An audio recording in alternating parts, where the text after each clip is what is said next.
It's over. It's over. Game over for Ferrari. Game over. The Ferrari strategy team was sleeping. Sleeping. Where was they today? They look like a go-karting team. That's what they look like, an amateur go-karting team. That's what the strategy looked like for Ferrari. Amateur. Amateur hour. Look, if Charles Leclerc wants to win a world title, it's not going to be this year now. It's a long shot for Ferrari. I was rooting for Charles to win this title this year from day one. But now, it's a long shot. It is a big, big long shot. Let me tell you something now, yeah? Lewis Hamilton has got a better chance of winning that world title than Charles Leclerc. And Lewis Hamilton, I think, is 5th or 6th in the Drivers' Championship. So you got first on top, you got Max Verstappen. Second, Charles Leclerc. Third, you got George Russell. 4th place, Sainz. 5th place, Lewis Hamilton. Lewis Hamilton's got a better chance. The way Mercedes are getting their cars in consistently on the podium, they got a chance to do it. They definitely got a chance to win the constructors. Ferrari ain't winning no constructors. Forget it. If you come to me and you say to me that Ferrari can win the constructors, you're a joke. A complete and utter joke. No chance. Ferrari have no chance of winning that constructors. With a team like that, with a strategy team like that, no chance. What happened today?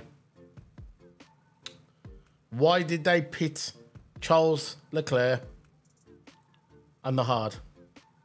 Why didn't they let Charles Leclerc and Carlos Sainz go longer on the medium tyres? Why? George Russell was on the soft tyres. That was his strategy at the beginning. George Russell. The two Ferraris were on the medium. So obviously the medium tyres could go on longer. So Carlos Sainz at the beginning was chasing Russell down, getting close to him. But I think by this time, I think about 5 laps in, I was thinking to myself, you know what? They're probably doing a bit of time management. Carlos Sainz and Charles Leclerc. But towards the end of George Russell's soft stint, he knew he was getting caught by Carlos Sainz. So what did they do? They brought Russell in. Perfect. They brought Russell in, put him on the soft tyres. So you would think, now you got the two Ferraris. Charles Leclerc was clearly the fastest. He was clearly the fastest guy out of the two Ferraris. Out of the two Ferrari drivers, Charles Leclerc was clearly the faster driver. Very simple. So you would think the Ferrari team, they would come on the radio and say, look, move over, Carlos. It's just you two out there. There's no cars behind you. Move over. Let Charles go in front. But no, they never done that, did they? What did they go and do? They went and pitted Carlos Sainz. Why? This is a lap after George Russell. George Russell was on the soft tyres. He was on the soft tyres. So they brought in George Russell, like I told you, and he put on the mediums, not the soft. George Russell did. He put the medium tyres on.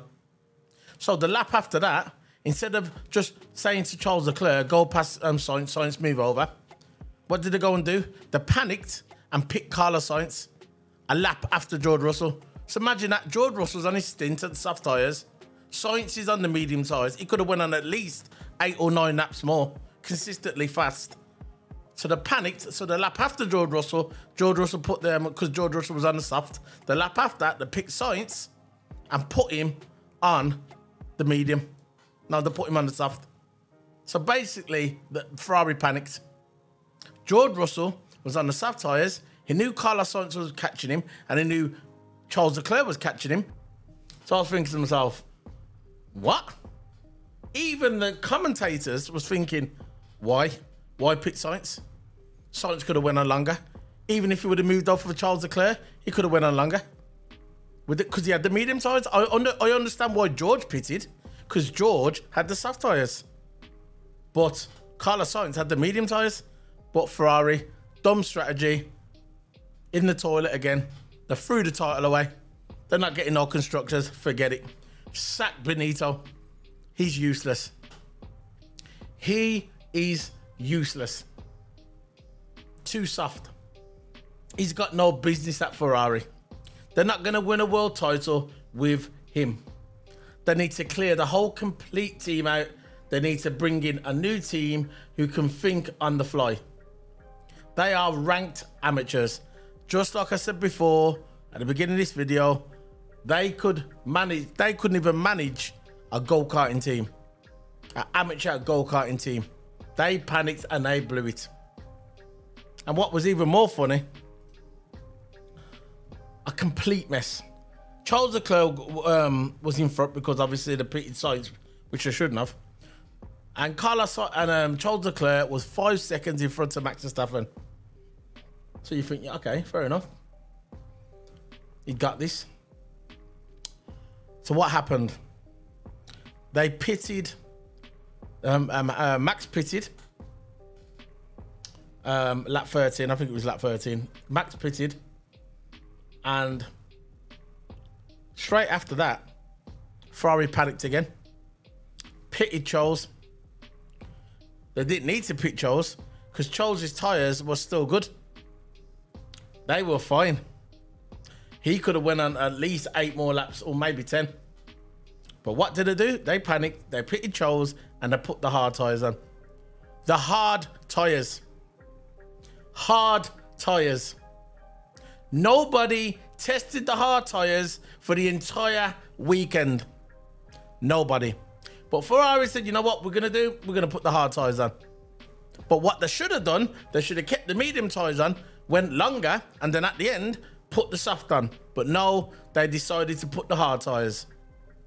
Even though they saw Alonso previously put the hard tyres on, and Magnussen, and within 3 or 4 laps, they pitted and changed them. Because they were pathetic, the tyres. Hard tyres, no good here. Because the temperature changed, got cold, no good. Do not put the tyres on. Don't put the hard tyres on. But Ferrari, clueless Ferrari, they put the hard tyres on, and that was Charles's race gone. All over. Again, failed. Ferrari belong, the strategy team belong in the toilet. All I can say to Ferrari is, you are a very simple. Now, let's get onto Mercedes. Mercedes. Perfect. Absolutely perfect. This is why Lewis Hamilton is the GOAT of Formula One. You think Lewis Hamilton, if he was in Charles Leclerc's position or even Carlos Sainz's position, he would have ever pitted when he didn't need to, when he knew he had at least 10 laps left on his tyres? And you think that Lewis Hamilton would have ever came into the pits for hard tyres when he knew, everybody knew that the hard tyres wasn't the tyres to use, untested for the entire weekend. On the Friday and the Saturday, nobody tested him. But this is why Lewis Hamilton is the GOAT. Lewis Hamilton has got the entire Mercedes team around him. I don't care if Russell's got his team there. They are still around Lewis Hamilton. They have built this team around Lewis Hamilton. And what he says goes. I'm not saying Lewis Hamilton's perfect.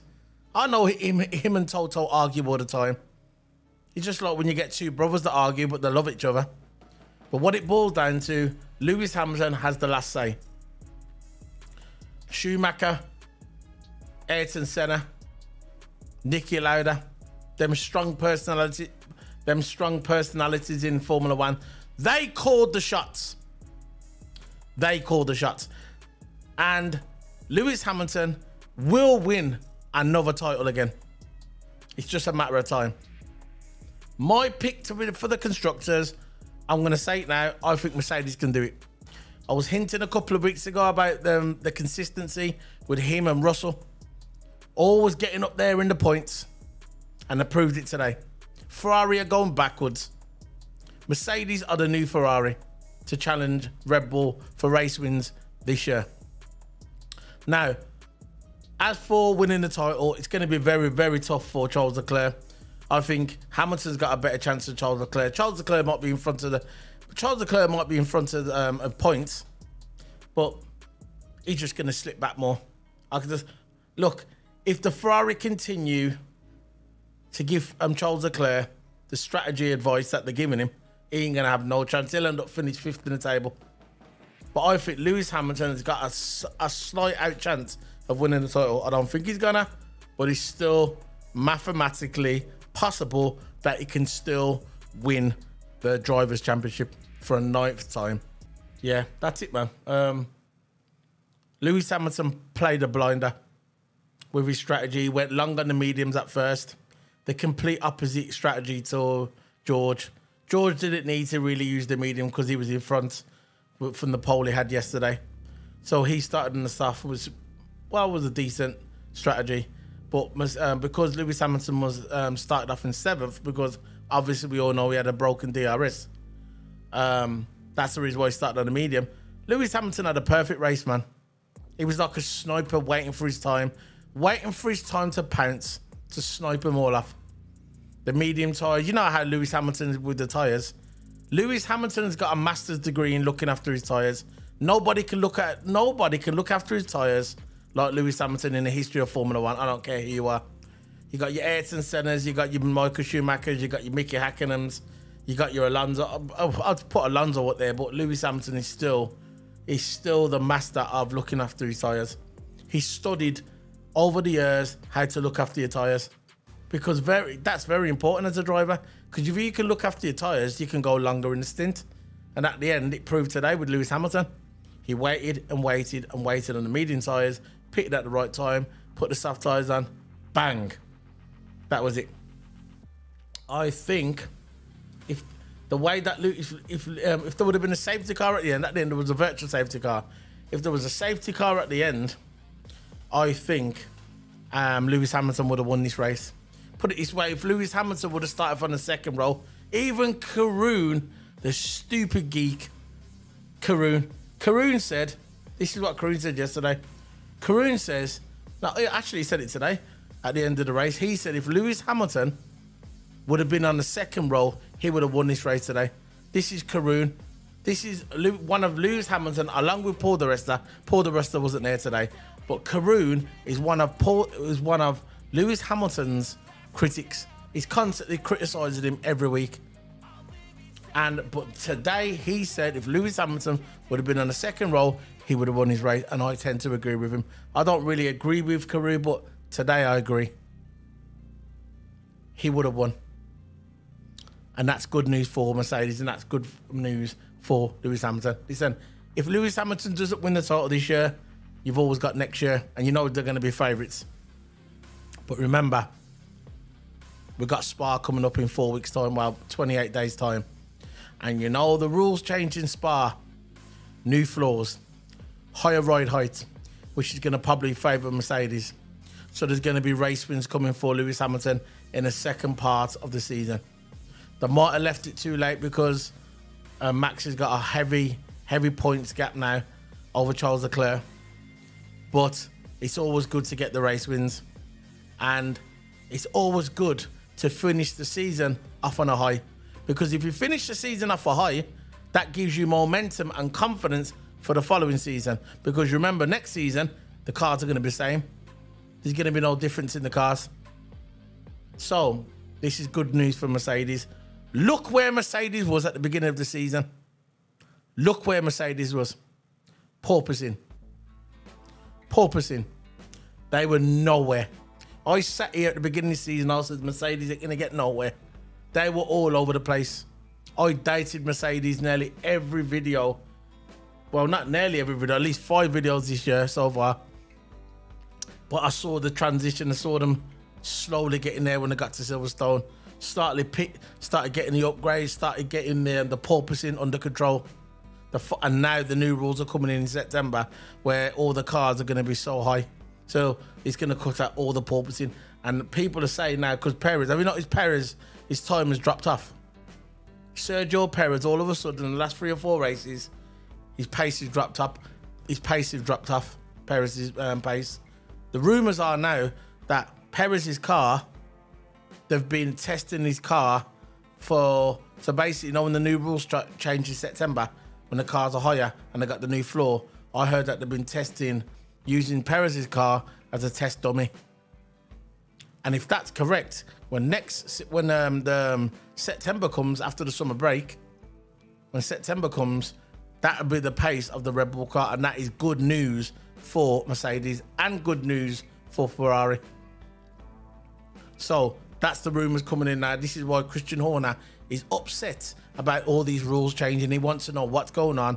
He wants the FIA to explain to him what's going on. And that's the end of it, man. This is Solo P1 signing out. Don't forget to hit the subscribe button. You can catch me on iTunes and Spotify. Look me up on Spotify and iTunes, man. All you got to do is hit Solo P1 F1 reviews. Look for the red logo and I'll be there. Click on it and you can listen to me in the car, at the gym, chilling on your bed, whatever you want to do. Sort it out, man. Hit the sub, hit the follow. And I'll be on Twitch tomorrow. There's my Twitch above me there. Solo_P1. And that's it, man. That's me signing out. I'll see you in the summer, man, after the summer break. I'm still going to be uploading a video on my Flaming Tarmac videos. Flaming Tarmac videos are like, I talk about F1, the rumours and news. Mostly fact. So look out for them. I'll be doing at least 2 a week. Any news, any rumours, anything coming up, breaking news, they'll be on under my Flaming Tarmac. If you go on my YouTube channel, you'll see there's a playlist of them. I think it's episode 34 now. That'll be the next episode of Flaming Tarmac. Flaming Tarmac, episode 34. So look out for that. So see you later, guys, man. This is me signing out for the F1 reviews. See you soon, guys. Bye.